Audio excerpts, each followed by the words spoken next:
Chapter 1. Matt sighed and growled internally. There were so many of them. A veritable horde slowly shambling toward him. He could see their glassy eyes as they approached, cold and lifeless. 6. That was the number of bullets he would need. Unfortunately, he had none. Add to the fact that he didn't even have a weapon, and this entire situation looked grim. He glanced at the woman standing next to him. She was around 20 years old, which was close to his own age, in fact. Her long shoulder-length hair has dark blue streaks in it, the style of which he could only describe as Asphalt Ranger, which was a reference to a very, very old video game from days past. The hairstyle consisted of one side being shaved about 3 inches above the ear, and the rest going up and over her head onto the side. She was an extremely attractive woman, boasting a modest bust, wide hips, and standing at around 5'6". Her name was Monica. And sadly, it would seem she was just as unarmed as he was. She caught the look in his eyes and nodded. She assuredly understood.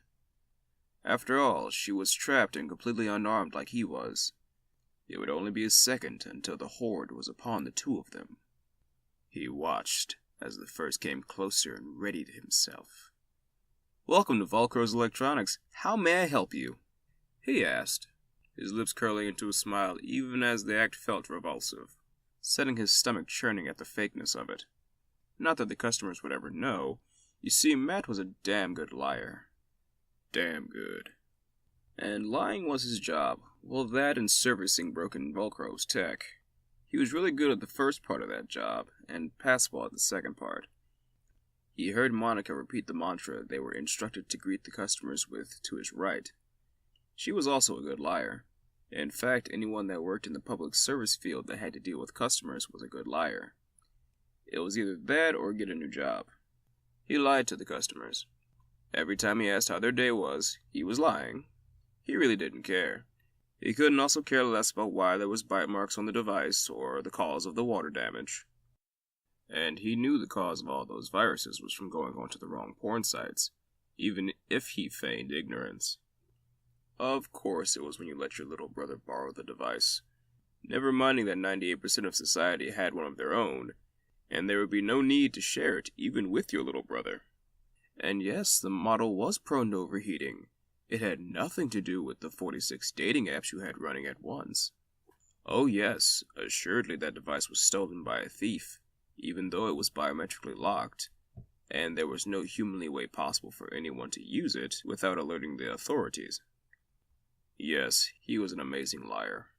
"Damn thing don't work," the zombie in front of him moaned. This corpse of a person was probably the same age as Matt and Monica. It, however, was hard to see under all the facial metal he had embedded in his skin. It would seem that he had opted for the shrapnel-styled look. He had even topped off the look with a full green terrahawk, and the words "Reject Society's Norm" tattooed across his forehead.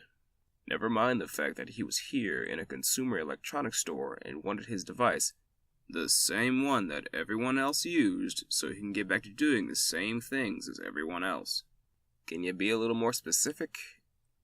Is it not booting up, or perhaps the screen is not working, or the sound? He trailed off, not wanting to fully call out the extensive list of things that could have gone wrong with the device. "It makes this sound like bleep, bleep, bloop," Shrappy, as Matt has taken to calling him in his head, said, intoning the noises in such an idiotic manner that Matt had a hard time not laughing at it. He even caught Monica's snort ever so slightly in the corner of his eyes, making it much harder to keep from laughing. Shrappy narrowed his eyes at him, and Matt decided to get started working on it.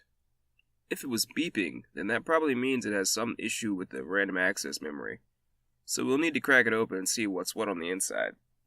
Matt narrated as he pulled out hhis Swiss tool, a multi-use device that allowed him to crack open a multitude of other devices and interface with them. He knew Shrappy probably had no idea what he was talking about, and more than likely didn't care, but it was after all company policy to explain what they were doing with people's property at all times. Typical bullshit. The device in question was a VidCom link, specifically the Volcro's Mark 7 K-Series, last year's model. It was the device that replaced the phone, a small device the size of your thumb, with a single button on it. Matt pressed said button, and the device sprung open. The small rectangle split in two and expanded from a larger rectangle the size of his palm.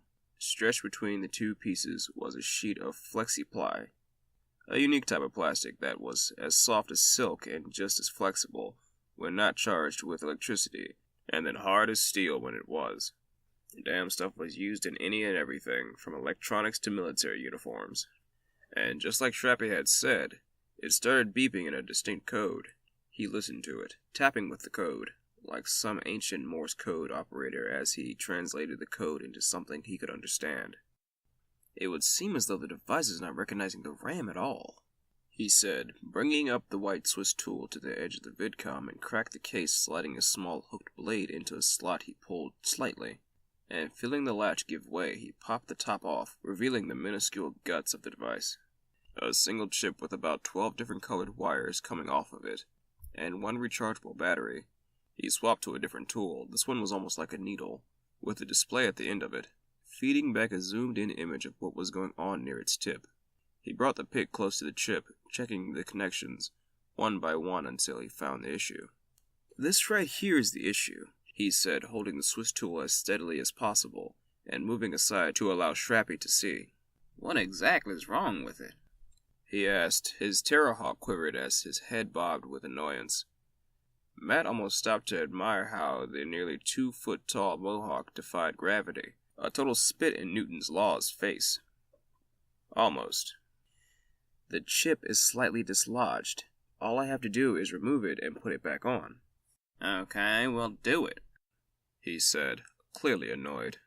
"Well, I'm going to tell you this will cost you 49.99 credits, Matt said, bracing himself for the backlash that was undoubtedly about to come his way. "What?"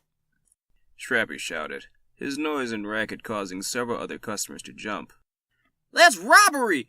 All you gotta do is take off a chip and put it back on! You gonna charge me that much? I'll do it myself!" "Okay, that is fine, but please note that any work done on the device has to be done by a trained Volcros tech," Matt said with a malicious smile, this one more real than it had been in a while. "If it is not, then your warranty will be null and void, meaning we will not work on it in the future, and we will not take it as a trade-in." Shrappy chewed that over for a minute. The price for a new phone would be 4 times higher if he didn't have the previous model to trade in. Matt could almost see the gears turning in that head of his. "Fine," he snapped and pressed his thumb to the paypad, authorizing the transaction. Once the funds had gone through, Matt used a small tool to pop off the RAM chip that was the issue in the array and placed it back on. It took less than 2 seconds. Before closing it up and handing it back to the man, who started the device up with no problem, who quickly turned away and walked while muttering something about robbery and how much he hated corporations. "Have a nice day!" Matt called out behind him, all smiles, which earned a small cute chuckle from Monica. The next customer came up in line. "Hello, Matthew," the elderly lady said with a smile. And for the first time today, Matt actually smiled with a genuine smile, which caused Monica to pause in what she was doing and stare at him. She probably would have stayed like that all day, absorbed by that smile, if her customer had not coughed slightly to get her attention, and she blushed, turning back to her device, quickly apologizing to the customer for her being distracted, thankful that Matt was busy talking to the elderly woman and had not seen her stare. "Hello, Mrs. Julie, how are you doing today?" he asked. "Quite well, Matthew. Do you think you can help me?" she asked, her white hair up in a bun, as she produced a device much like Shrappy's, only several years older. "What's wrong with it this time?" he asked with a smile. "I dropped it in the sink," she said, shaking her head. "You know, if you keep breaking this thing, I'm going to start to think you do it just to come in and see me." He laughed, and she joined him. Even Monica smiled from the warmth of it. "You know me too well, Matthew," she laughed. "Okay, let's see what we can do about this, shall we?" he said, cracking the case on the older vidcom. Matt sighed. Pulling off the work uniform, he threw it into the work basket. It would be washed and returned to his locker for the next shift, which would not be until 3 days from now. He had a good schedule. 4 days on, 3 of which were 10-hour endeavors, and the last was an 8-hour shift, and then 3 days off. It was nice. He grabbed his items he had deposited there before work and closed his locker, almost running into Monica as he turned to go. "Sorry," he said. She had shed her work clothes and was currently wearing some standard street clothes, which consisted of a short-sleeve, tight-fitting V-neck hoodie and a skirt and thigh-high boots. "It's fine," she said, shuffling slightly, a small blush creeping in on her cheeks, trying her damnedest to not let the quivers she was feeling show in her voice or demeanor. "What's up?" he asked as he pulled on his jacket. "Me and some friends started playing this new Vermo. It's called Dragon Fantasy Online, and I have a guest pass." She trailed off. "Thanks." He smiled. He had a sneaking suspicion that she might like him, but he'd been wrong before. "I'm not a big fan of Vermos, however," he said. He could almost see her deflate. "Oh, but I wouldn't mind hanging out with you sometime," he said, and like a flower that had wilted, finally receiving water, she perked right back up. "Okay, that sounds cool," she smiled. "What days do you have off?" Thursday, Friday, and Saturday." How does Saturday sound?" she said, and once they had agreed on a time, they swapped VidCom serials, and Matt walked out, a smile on his face, completely unaware that behind him, in the workroom that he had just been in, another woman materialized from her hiding spot around the corner. Krista was her name, and she walked right over to Monica and gave her a congratulatory high five as they started chatting in low, happy, conspiratorial voices about the events that had just transpired.